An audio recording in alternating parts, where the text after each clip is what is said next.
The meme is about how Chinese express love. To show the spirit of Chinese, you have to say, tonight the moon is beautiful. I think if someone said that to me, I would probably just think, oh, the moon is beautiful. The moon is beautiful. Okay. Hi, everyone. Welcome to our channel. When East meets West. This is Phil. And I'm Bella. As a Chinese, it's very uncommon for us to say I love you. But it's typical, pretty common for American to say I love you. They always say I love you, I love you, sweetie. It's not something that we Asian talk about in our culture. So today we are going to talk about how Easterners and Westerners say I love you. The way how we express I love you is that we say I love you without saying I love you. And we never show our love to each other by saying the word I love you, but by any other way instead of saying I love you. Is that a acceptable thing for you, for American, for? Well, I feel like if you were in a relationship with someone and you were just doing nice things for them, I think they would probably just think that you're just being nice. I don't think they would necessarily draw the connection of that you love them. Especially like if you're getting into a relationship. So I think like saying I love you is something that's pretty important, I think, for Americans. I know in my own family, we say I love you every day. Yeah. We wake up and I say I love you. Good morning. Yeah, I like love saying you. I love you is like a greeting. Like good morning to you. It's like a greeting. Yeah. It's how we say goodbye. That action like decrease the meaning of I love you. It's not like every time you say I love you, there's like an emotional response. But it's just that you want to express that you love a person. And so usually, especially like if I'm saying goodbye to my parents or my sister, or I love you. Yeah.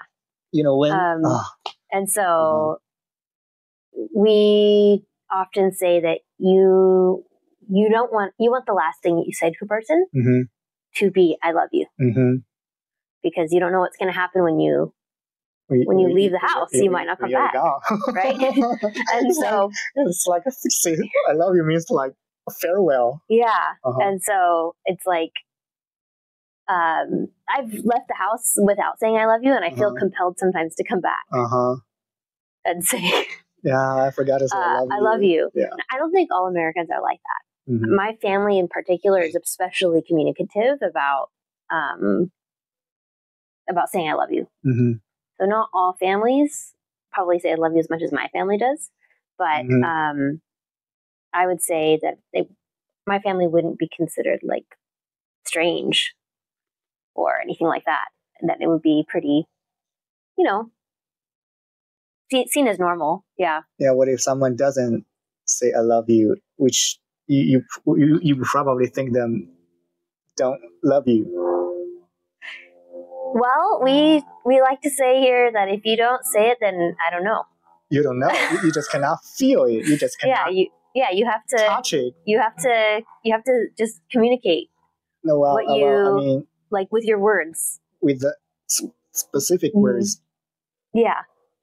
Well, it's hard because we Chinese never say I love you, and never have I ever in my growing process, never have I ever been told I love you. And my parents never do that. The people around me never say that. For most Chinese, they would never say I love you in their entire life. That's so crazy. But we have our own way to seize to capture their intention of I love you. So we can capture that in our Asian way. Now, like their action, their words behind the words, their meaning behind the words, their the words keep on side. We can interpret that. Do you think that in Chinese culture it's like viewed as attainable? Can you reach love? I think we can. But you just can't say it. Yeah. Ha. That's just funny to me. Yeah, yeah. Sometimes it confuses us. Also, even as a Chinese, because we never say I love you for when you think you are in a relationship. You just don't seize the love. You just don't feel the love. You just don't catch or reach the love, and that become a confusion. Even in China, and it's pretty common in nowadays because people just don't. It's easy for people to fall in love, but it's pretty hard for them to feel the love in the mutual way. And sometimes we think, like American ways are so direct. Yeah. Oh yeah, I see. We're very direct. Just tell me whether if you love me. Yeah. We are very direct. Here, you'll hear kind of the opposite of like someone says they love you, like say I love you, but then they don't act like it. Yeah. Like they don't make time for you. They don't, care about the things that you care about, or take your needs or your desires into account in their lives. And so then people start saying like, well, they say they love me. He says he loves me, and he doesn't act like he loves me. Right. So we definitely have those kinds of conversations here too. Or like the saying of I love you, it doesn't cover up for actions. So like I think like here actions are important too. But words are more important.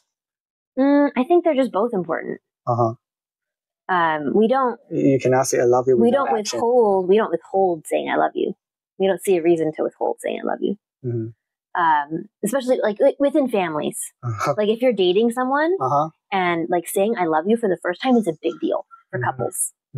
Like couples don't just like say I love you on the first date. That'd be crazy. Right? It's like when someone says I love you, that's like, oh wow, we're getting serious now. We're like maybe we might want to get married or like spend the rest of our lives together now. So like within like dating relationships, saying I love you is a big deal. So it's not like it's nothing.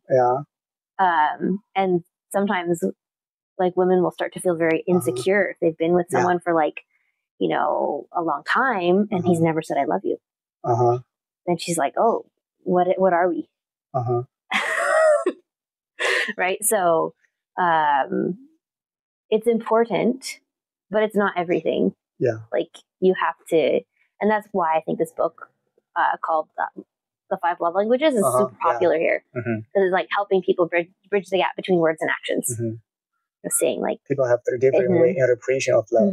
Yeah, and we show love, and so the 5 Love Languages talks about like what way do you recognize when someone shows you love, or how do you try to show people love?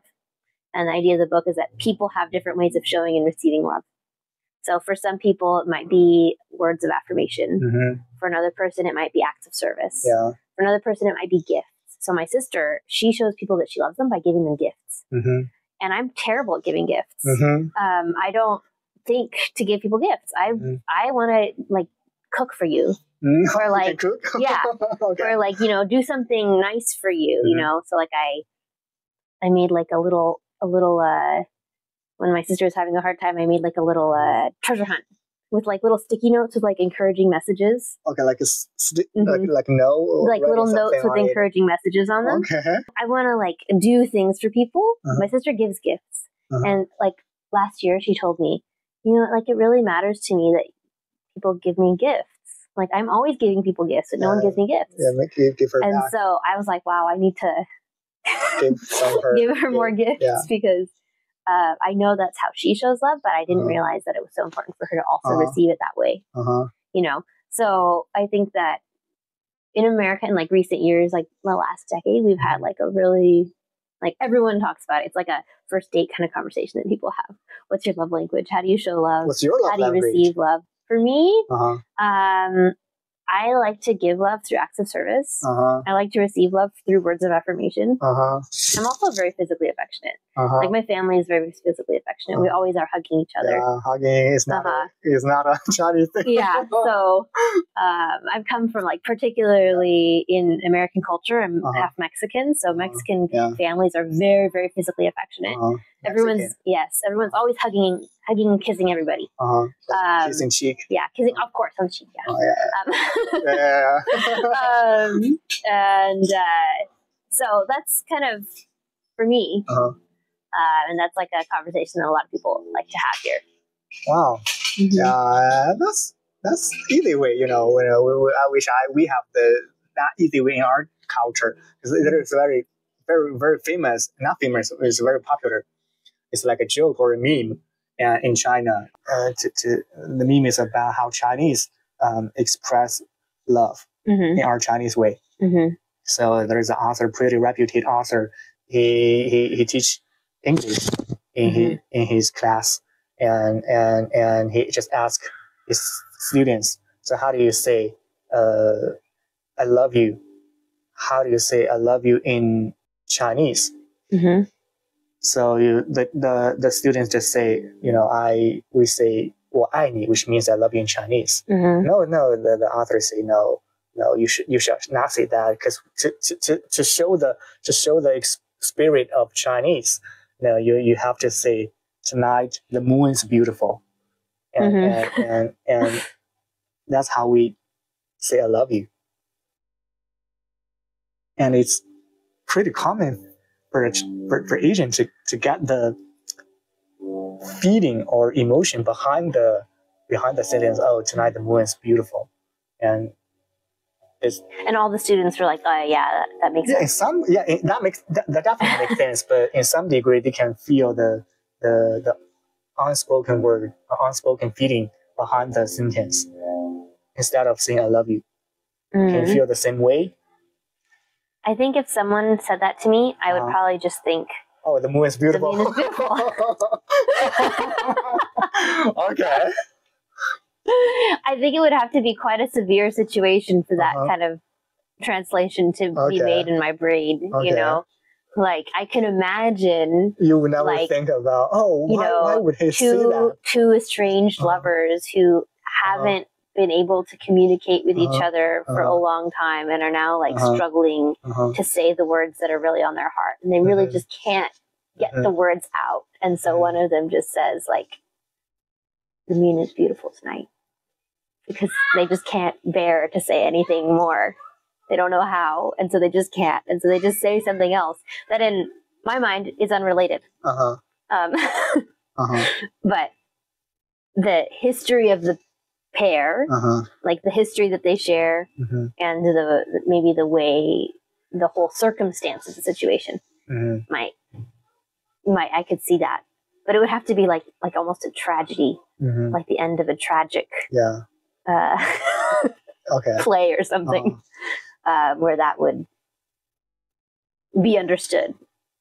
I think by an American.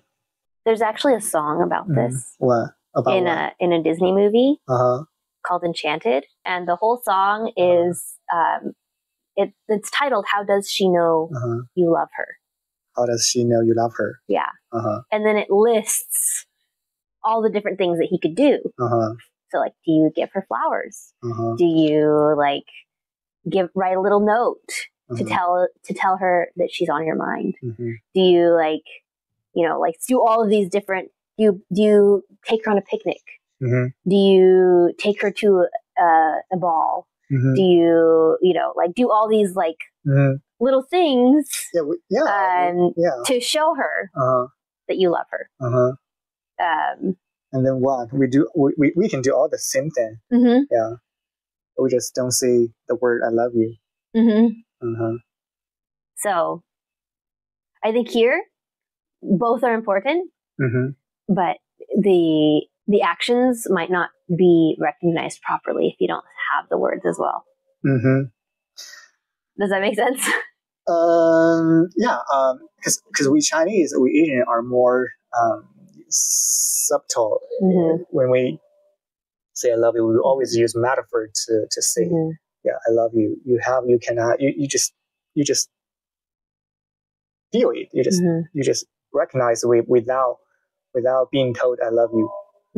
I mean, that definitely have to have a toxic understanding mutually for both sides. Here we're just very straightforward people. Yeah. I think that's a very nice way. Sometimes I wish someone, we're just like even like the book I told you about, the 5 love languages. That's something you need to talk about and come to a verbal understanding. Yeah, that's just not a Chinese thing. Yeah, like like even if it's like, yes, we agree that you can't just say I love you, but if you expect me to do anything beyond say I love you, you need to tell me what that expectation is, so that I can then fulfill your expectation, and it's been verbally agreed upon. Type way of approaching even expressing love in things other than words. We still even have like a verbal component of, and it wouldn't be uncommon either for someone to say, did you notice I did this for you? Yes, I did it because I love you. So yeah, I think we're just very straightforward around here. Yeah, I love that. I love your way to express love. Sometimes as a Chinese, it got me confused to think whether if she loved me or not. And as a Chinese, you cannot ask her to, do you love me? You just cannot. You don't say I love you. You just don't ask whether if you love me or not. So it got me confused sometimes, even as a Chinese. And it's almost awkward and embarrassed for Asian, for Chinese to say I love you sometimes. Because I just told you, like my parents never said that. If I said that to my parents, they would think, are you okay? Are you dying? Yeah. You have cancer or something? Like, no, I'm good. No, why are you saying that? Come on. Yeah, that could be true. Yeah, probably. And that's and that just make another feedback to let us not say I love you to our parents. And that's just not our way. So even when you're just like little baby, in our entire life. Wow. Yeah, that's very different. I think it's in history, like in our 5,000 years of history, like there are a lot of great poetry. Like they never say I love you in their words. So they say I love you in their way, in our Chinese way. We say I love you without saying I love you in a beautiful way. I think that can be very romantic. It is romantic. Yeah, and like very like Chinese romantic with Chinese characteristic. So beautiful. Yeah, I feel like American might be a little too dense to understand the subtleties sometimes. Yeah, but I mean, I don't know how. I don't know. I think it's interesting because Chinese dramas are becoming more popular here, and so Korean dramas as well. Okay. And sometimes a lot of like if you read the comments from people appreciate what? The subtlety. The subtlety. Of like Korean and Chinese Asian dramas. Yeah, Asian drama. With the way that love is expressed. In Eastern culture.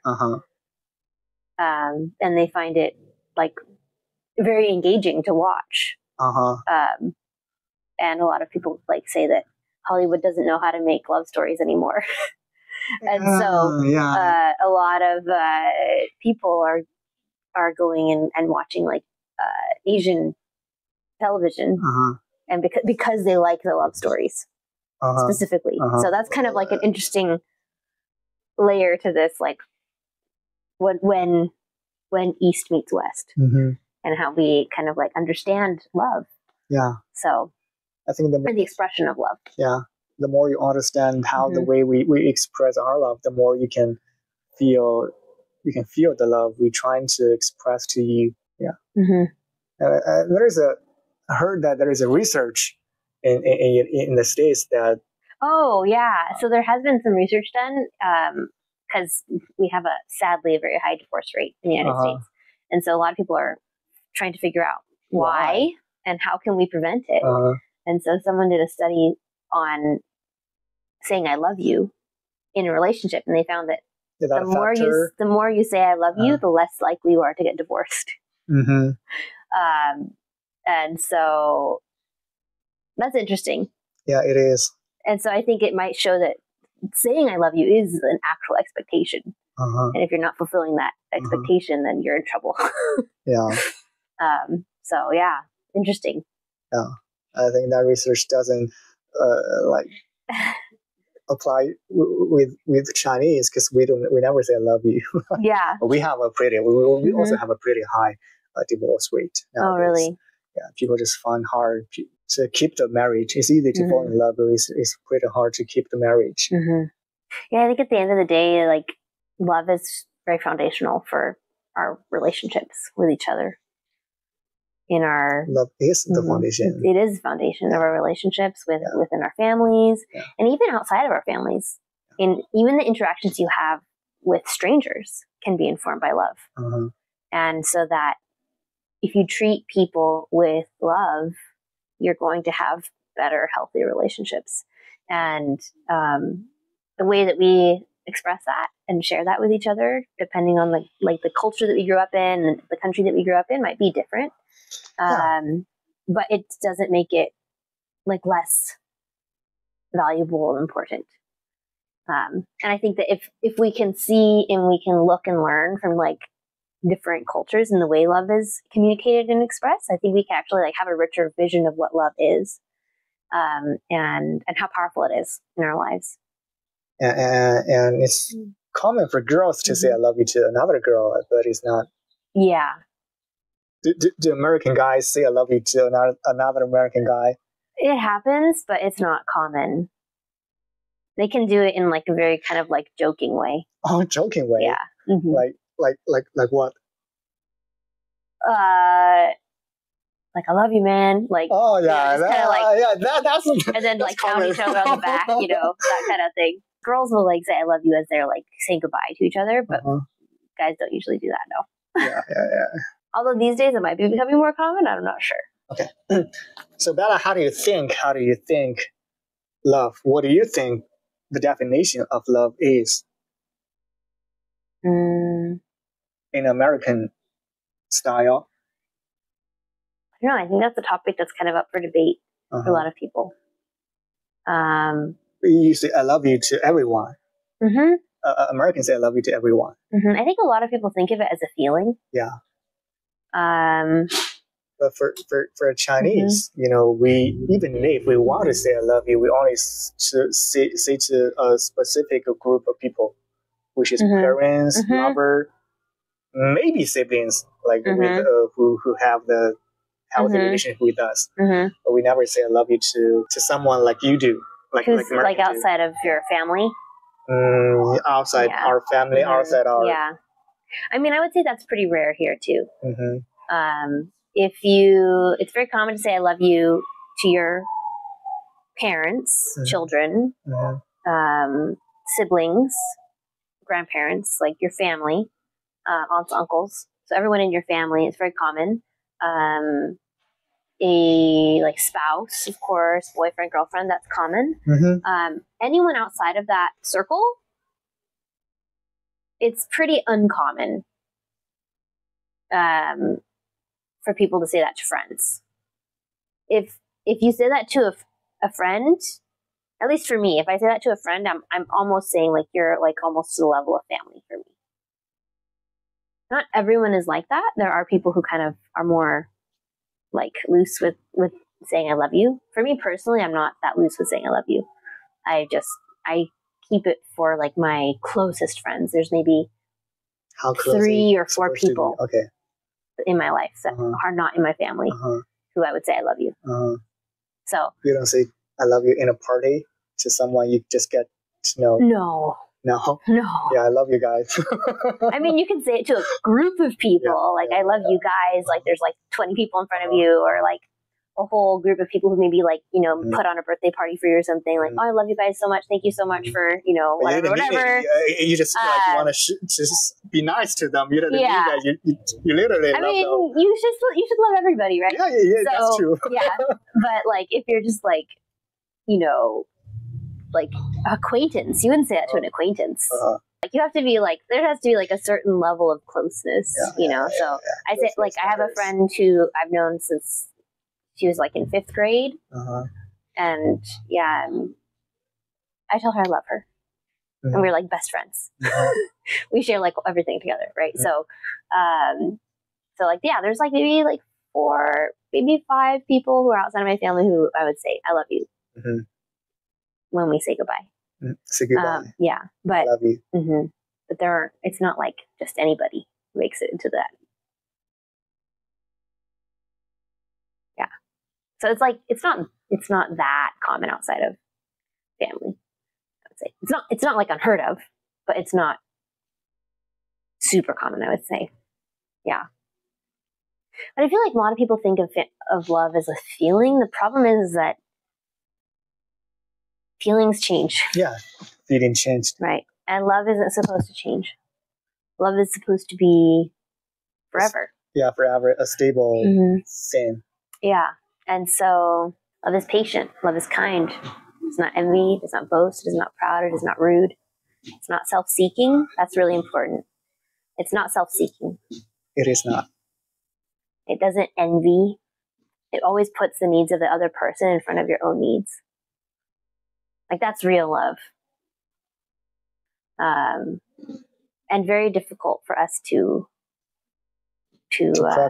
practice in our lives. Love like that. Even for the people that you have that deep feeling for. Yeah. It's difficult to actually show perfect love to people. We're not perfect. We're all imperfect. We cannot have the perfect love for another one. Yeah. And so, but I think that's the kind of love that everyone's longing for. Yeah. We have, like, somehow we have a hole in our deep heart. Like we are longing for something that is internal, that is we all search for it. We all want someone to love us in that way. Yeah. And I think what a lot of times we don't realize is sacrifice for us. Yeah. I think love is sacrifice. Yeah. Love is someone who are willing to sacrifice the other, sacrifice themselves for the other. That's the love. Yeah. Love is not to seek, but to give. Yeah. I think we get close to that with the love that parents have for their children. That's the definition of love in the world. Yeah. Unconditional love. And it's amazing. Like that's what we seek in our significant other too, though. I think a lot of people, they seek for someone to love them in that way. I think they don't realize that if you want that love, that's the love that you have to give. And so I think that that's like the goal. Yeah, no matter what country you're from, I think everyone wants that, Yeah, no matter what nation you're from. Yeah. No matter what color you are. Yeah. We're all the same. Yeah, as a human being. Yeah. Love is interesting. Yes, it is. It's mysterious. As always. Yes. In human history. Yeah. It's this mysterious power that seems to be so foundational and makes the world go round, but yet we struggle to define it. We struggle to grasp it. We struggle to live it.